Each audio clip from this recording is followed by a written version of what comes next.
Gente, boa tarde. Eu acho que foi um tal de José de Alencar que diz que o discurso, e eu vou aproveitar para transformar para uma palestra, o discurso tem que ser como o vestido. Não tão curto que nos escandalize, mas não tão longo também que nos entristeça. Então, pelo adiantar do horário, obviamente, não vou assim cansá-los muito com... Eu tinha feito um trabalho e, obviamente, sempre tratar deste tema, não há como eu mudar de um evento para outro, sempre são regras jurídicas, são citações doutrinárias que eu gosto sempre de fazer para referendar uma compreensão minha, numa interpretação que eu faço da lei. Enfim, mas vou tentar aqui fazer uma coisa mais leve para os senhores. Eu estava realmente ouvindo aqui falar estava em Belo Horizonte ontem e vi essa referência, eu nunca tinha ouvido falar, da MP 1227, que era um MP do fim do mundo. O Walter tem razão. Realmente, todo mundo... Ô, Sérgio, desculpa, não fiz referência, obrigado pelo convite. Eu nunca tinha ouvido falar isso, que era uma MP do fim do mundo.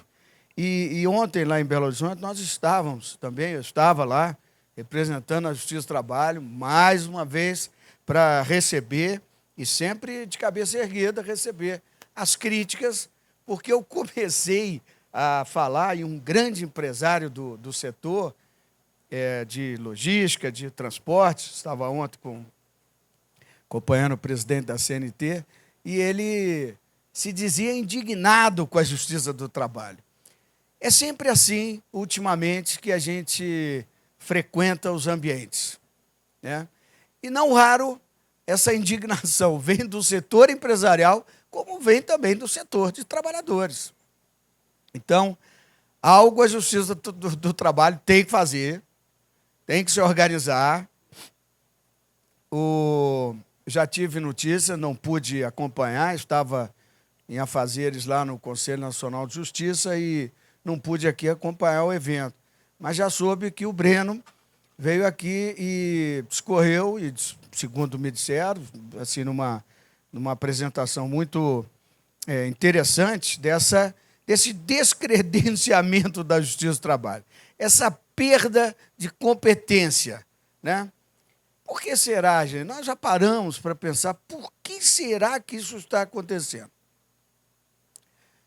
Então, eu acho que está faltando a nós, juízes do trabalho, fazermos essa avaliação, essa reflexão, dar a mão à palmatória, uma expressão muito antiga, mas que se encaixa também num momento como esse, exatamente para saber o que nós estamos... Gente, o que a Justiça do Trabalho hoje é uma coisa tão curiosa que outro dia eu fui numa dessas viagens, eu aproveitei, porque eu tenho podido aceitar muito poucos convites, e aí acabei concentrando agora nesse período várias viagens exatamente para poder ver se atendia a esses convites. Alguns salvam e outros não dão para salvar. E eu estava, acho que em Fortaleza, e estava vendo um estudo que fizeram eu acho que num investimento que dizia lá de energia renovável, era uma coisa assim, mais ou menos, e as pessoas me dizendo assim, não, nós, quando iniciamos o desejo de ir ao Brasil, era um representante de empresas estrangeiras, e quando nós começamos a pensar em ir para o Brasil, nós começamos a avaliar como é que a Justiça do Trabalho estava se posicionando com relação a aquele assunto, possivelmente, na dinâmica, vamos dizer assim, no ambiente daquele segmento empresarial. Então, vocês vejam, isso é um pouco assim, para mim, pelo menos, foi um pouco preocupante, porque a gente passa a entrar numa tabela assim de custo, né? Vamos ver o que vai custar esse empreendimento, né? Por conta das decisões da Justiça do Trabalho. E isso cria, obviamente, um ambiente de desigualdade também, né? Porque num determinado local onde nós sejamos mais, não sei, rigorosos, vou usar essa expressão, apenas para qualificar assim, a diferença da atuação no outro estado, ele fala assim, não, mas eu vou para o outro estado, porque lá eu não tenho esse tipo de problema. E isso acontece em vários segmentos, inclusive o desportivo. Imagine vocês, eu convidado assim pelo senador Rodrigo Pacheco para fazer como se fossem uns embargos de declaração da lei que criou a Sociedade Anônima do Futebol, porque o Tribunal Regional do Trabalho de Minas Gerais, terceira região, e o Tribunal Regional do Trabalho da primeira região, Rio de Janeiro, estavam criando um absoluto caos na interpretação dessa lei, e isso estava criando um problema seríssimo para o desporto, de toda sorte de consequências indesejáveis para o esporte, desde categorias de base, investimento, enfim, tudo que envolvesse SAF. Então, nós tivemos que, e eu ajudei modestamente no que me era possível, mais também, obviamente, nessa parte trabalhista, porque eu tinha colegas assim, uma desembargadora em Minas Gerais disse assim, não, mas esse artigo aqui, que não reconhece grupo econômico, que não reconhece que... eu não vou aplicar. Não, minha filha, pode ser assim, não pode, está escrito na lei, né? Você tem que aplicar, se voltar a fazer aquele... Né? E ontem eu ainda brincava com esse empresário, que até procurei me aproximar, né? Os inimigos é melhor a gente tê-los por perto, né? Eu ainda falei assim, olha, não tem esse negócio que ficam falando assim, não tem juiz de direita, de esquerda, juiz progressista, o conservador, juiz azul e vermelho, né? Nada disso. O juiz, quando entrei na magistratura aos 32 anos, eu não deixei de ser o Guilherme. Nascido em Juiz de Fora, estudei nos colégios tais, escola privada, pública, vim para Brasília muito cedo, torço para o Flamengo. Aliás, hoje estou tendo essa fala com vocês, abençoado pelo Clube do Remo, que o Fernando me presenteou com uma belíssima camisa. Então, eu vejo assim, eu não deixo de ser quem eu sou quando eu chego na magistratura. E, obviamente, o que eu sou me ajuda nesse trabalho de interpretar a lei, que é o que o juiz tem que fazer, aplicar interpretando a lei. Agora, a hora que eu chego na lei, eu não posso desvirtuá-la, eu não posso complementá-la, eu não posso diminuí-la, isso eu não posso. E se alguém quer fazer isto com a lei, faça no ambiente correto, porque não será no Poder Judiciário que isso será possível, né? Esse introito todo eu faço mais em homenagem ao Mário, que é o maior que apresentou o trabalho mais forte contra essa minha ideia de aplicar essa teoria da derrotabilidade nessa questão da exclusividade ou prioridade na contratação dos trabalhadores portuários. Então, Mário, eu digo assim, eu sempre procuro, antes de tratar desse assunto, ler o trabalho que você fez. O trabalho é muito interessante. O Mário, além de assim, um dirigente sindical, é advogado também, brilhante.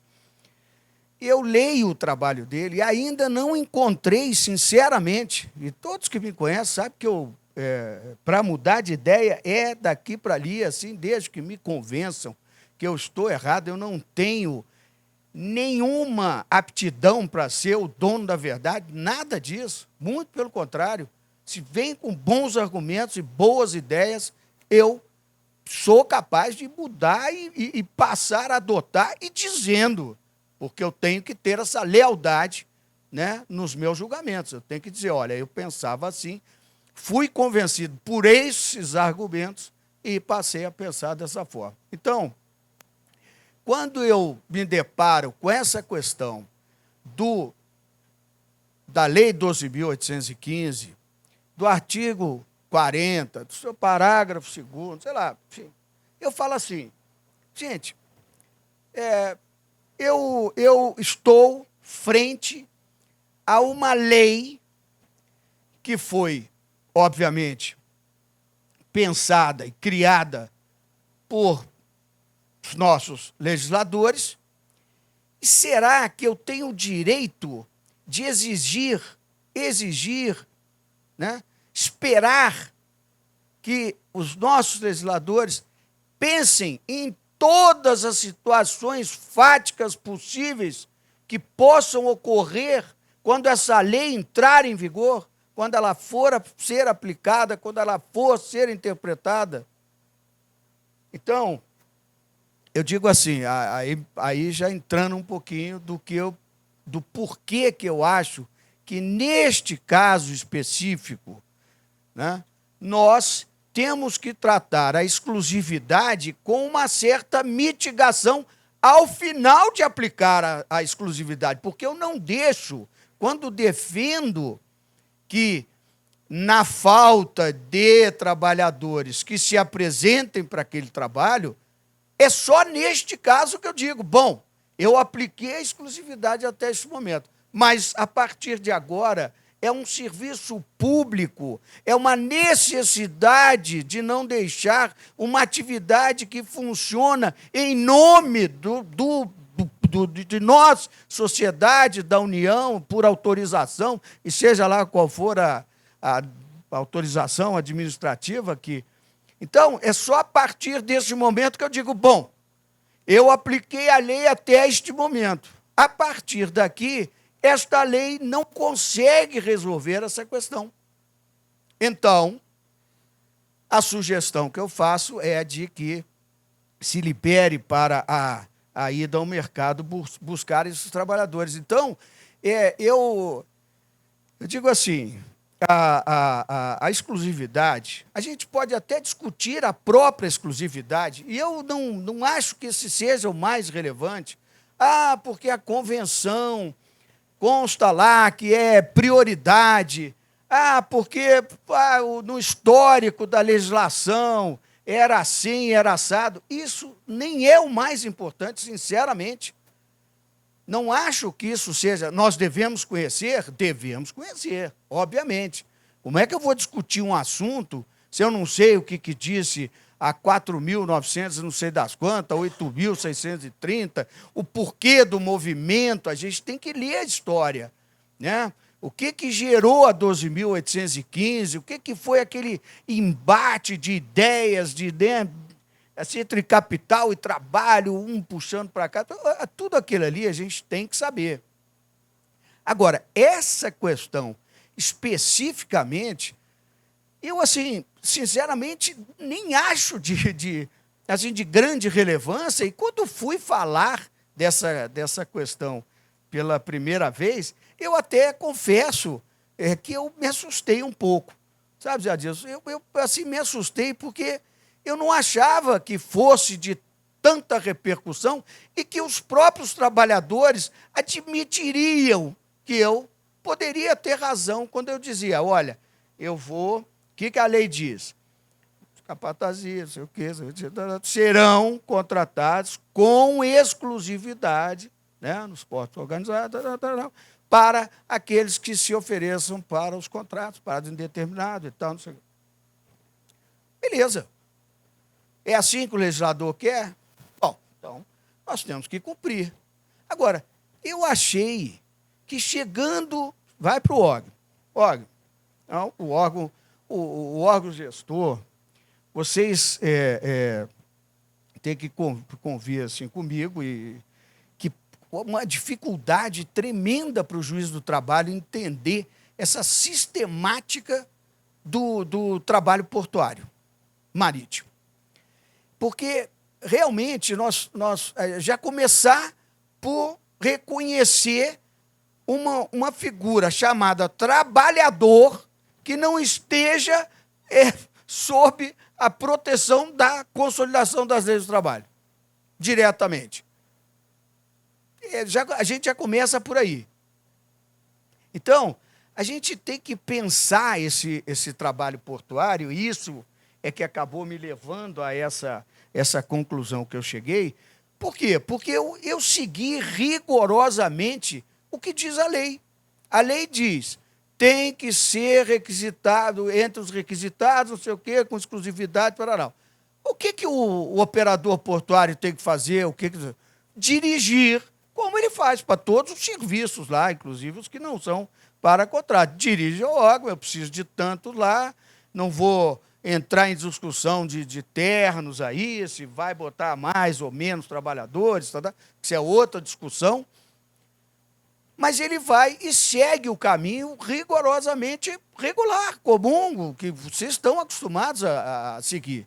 Agora, como é que eu fico? Eu sinceramente, ainda não consegui, de tudo que eu já li, e como eu disse para vocês, eu sempre que vou tratar desse assunto, eu passo os olhos no trabalho que eu mereci receber do Mário, que elenca algumas hipóteses do porquê da exclusividade, mas eu sempre, quando leio esse trabalho, eu acho que ele está muito mais para explicar a exclusividade, mas não contestar essa minha conclusão de que, neste caso, não aparecendo pretendentes para aquelas contratações, bom, mas, ministro, o problema é salarial.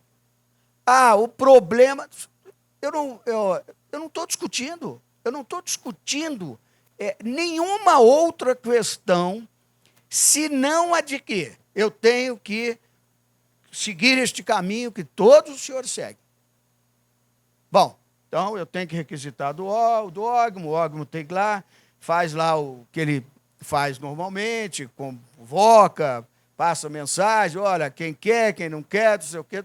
Não apareceu. Gente, é um serviço público que eu não posso deixar que pare, porque simplesmente faltou pretendentes para trabalhadores para se ocuparem daquele trabalho. Isso, sinceramente, não me parece nem razoável. Desculpa se estou sendo assim mais, assim, até agressivo, mas isso não me parece nem mais, assim, nem muito razoável, porque todos nós queremos, hoje juntam 10 pessoas aqui falando em equalização do setor, crescimento do setor, todos nós visando o crescimento do país, a gente torcendo tanto para que as coisas deem certo. Hoje à tarde vou receber no meu gabinete do CNJ, o sindicato do ABC, vem tratar aqui do direito à oposição, lá da contribuição assistencial, e aí a gente quer resolver os problemas, quer que as coisas avancem, quer que todos, o ganha-ganha e tal, não sei o quê. E aí chega uma questão, para mim, eu como juiz, abstraindo de que seja no porto. Vamos imaginar essa questão que fosse no outro segmento. No outro segmento, Caputo, é o seguinte, nós temos que seguir o princípio esse da exclusividade até a convocação. Mas o que a lei diz se não houver candidato? Não, a lei não diz nada. Aí é que eu digo. Nós temos que imaginar a impossibilidade natural de que o legislador tenha essa capacidade de pensar em todas essas situações fáticas para que a lei possa normatizar e regular todas essas questões. E isso assim, não é nem próprio assim, de que aconteça no Porto, como eu costumo dizer que essa teoria é uma teoria que tem até o nome, eu mudaria, teoria da derrotabilidade, né? Isso aí parece teoria do time do Fluminense, sei lá. Pode acerto logo, Zé Dias, pelo amor. Podia ser um cara menor, pô.